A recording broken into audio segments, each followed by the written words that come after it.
इससे पिछली वीडियो में हमने सीखा था कि ऐसे लिखने से पहले एक बात जो सबसे अहम है वो ये है कि टॉपिक को पढ़कर ये अंदाज़ा लगाया जाए कि वो किस किस्म के ऐसे के मुतालिक है, जैसे कि narrative, descriptive, expository, persuasive, argumentative या फिर लिटरेरी और कंपैरेटिव किस्म का ऐसे हो सकता है।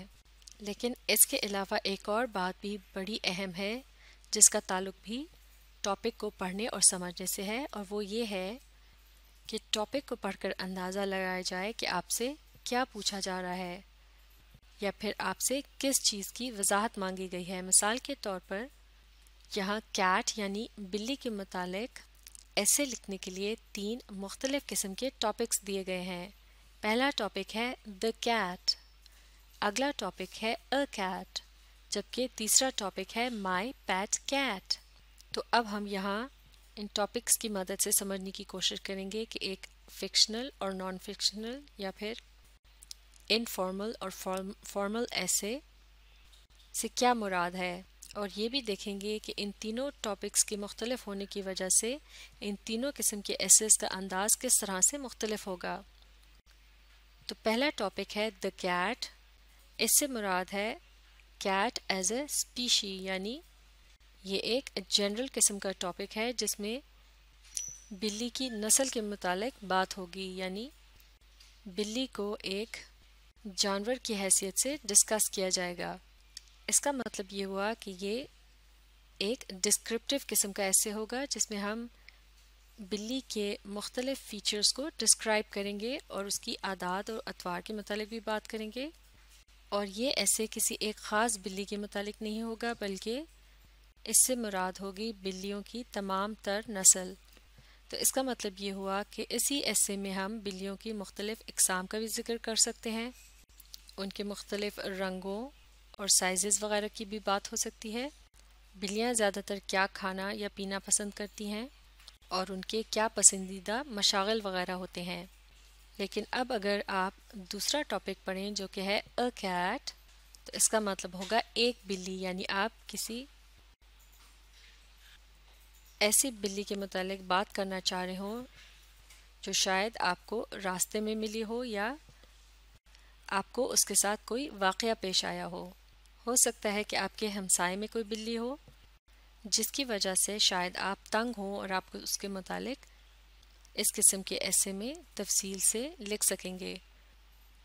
इस किस्म के ऐसे में आप डिस्क्रिप्शन और नरेशन दोनों का ही सहारा लेंगे। जब आप उस बिल्ली के मुतालिक डिस्क्राइब कर रहे होंगे तो आप बहुत से एडजेक्टिव्स का इस्तेमाल करेंगे, यानी ऐसे अल्फाज जो नाउन्स को तफसील से बयान करते हैं या उनके मुतालिक इजाफी मालूमात देते हैं।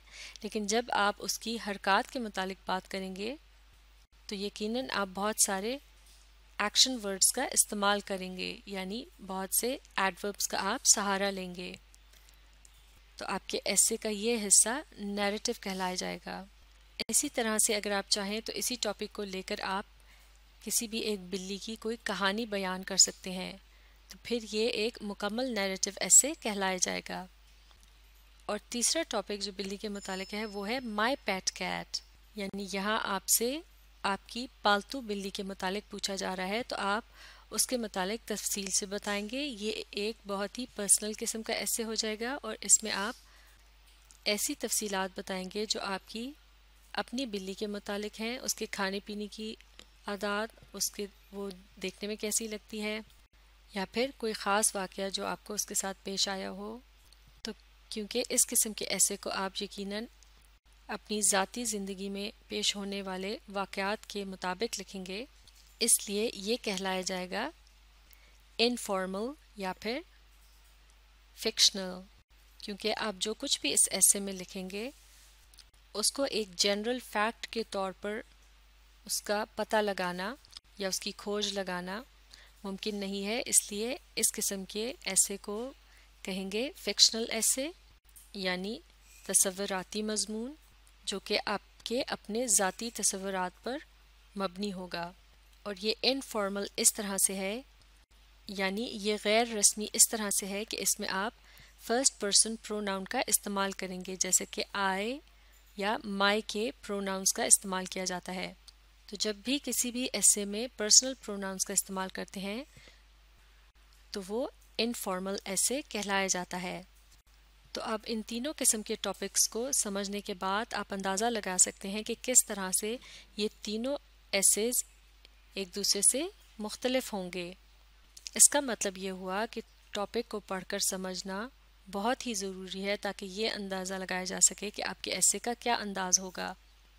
पहला ऐसे द कैट, ये एक नॉन फिक्शनल ऐसे होगा और ये फॉर्मल ऐसे भी कहलाया जाएगा, यानी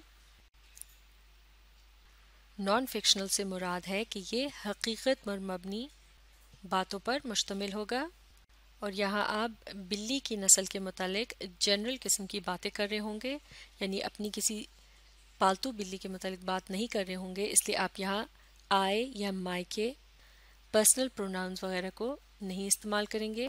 तो इस तरह से ये रस्मी या फॉर्मल ऐसे भी कहलाया जाएगा। जबकि अ कैट वाला ऐसे जो है ये तकरीबन माई पेट कैट से मिलता जुलता है। तो आप देख सकते हैं कि बज़ाहिर तो ये तीनों टॉपिक्स एक ही चीज़ के मुतालिक हैं और बहुत ही सादा से लग रहे हैं देखने में, लेकिन इनको पढ़कर समझने के बाद अंदाज़ा होता है कि इन तीनों एसेस का अंदाज बिल्कुल ही मुख्तलिफ हो सकता है। तो चलिए अब आप बताइए, द कैट का ऐसे नॉन फिक्शनल और फॉर्मल है या फिर इनफॉर्मल और फिक्शनल है? बिल्कुल सही, द कैट पर जो ऐसे लिखा जाएगा वो होगा फॉर्मल और नॉन फिक्शनल, यानी रस्मी और हकीकी। और अब ये बताइए, अ कैट और माई पेट कैट पर जो ऐसे लिखे जाएंगे वो किस किस्म के ऐसे कहलाए जाएंगे?